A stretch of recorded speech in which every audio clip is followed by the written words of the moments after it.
We begin tonight with the charges a woman could be facing for hitting and killing a 54-year-old man Sunday evening. Corpus Christi police have charged her with intoxication manslaughter. That is a second-degree felony.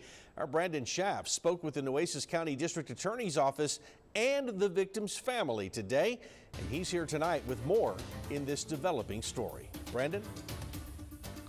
Hey, good evening, Mike. And Utumio Tim Barrera was on his motorcycle that was stopped at a red light near SPID in Flower Bluff when Sarah Haas hit him. Barrera was taken to the hospital where he died from his injuries, and Haas was arrested and charged but bonded out of the Nueces County Jail on Tuesday. Barrera's family, shaken by their sudden loss, spoke with me tonight about his life. My brother is he's awesome, man. Brandon Moreno is Tim Barrera's adopted brother. Barrera was 10 years older than Moreno, but he says that they couldn't have been closer as they grew up. He gave us all something to enjoy, like way beyond, just it was great to be a part of, really. And I'm so thankful that he was my brother. Struck and killed by a drunk driver, Barrera was just 54 years old. Sarah Haas did not stop when she hit him and continued more than 800 feet with no signs of braking. Nueces County First Assistant District Attorney Angelica Hernandez, speaking generally, says that is a sign of intoxication.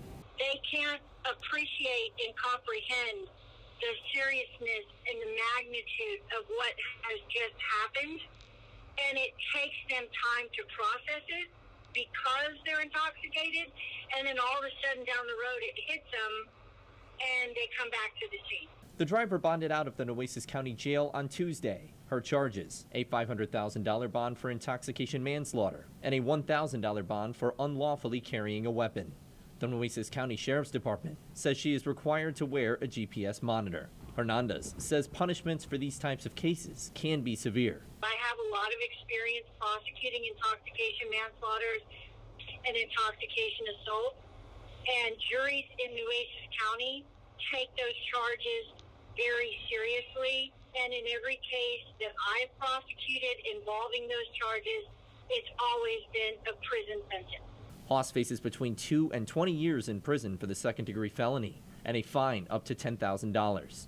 Moreno says his family will take this time to celebrate his brother's life, but when the time comes for the driver's trial, they will be there.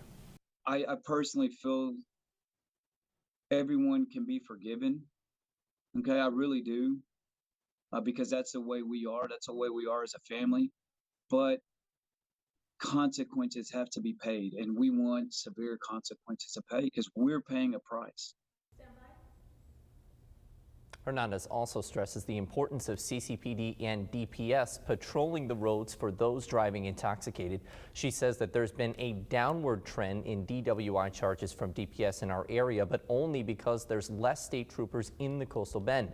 And she says that that's because Governor Greg Abbott has been sending them to other parts of the state instead.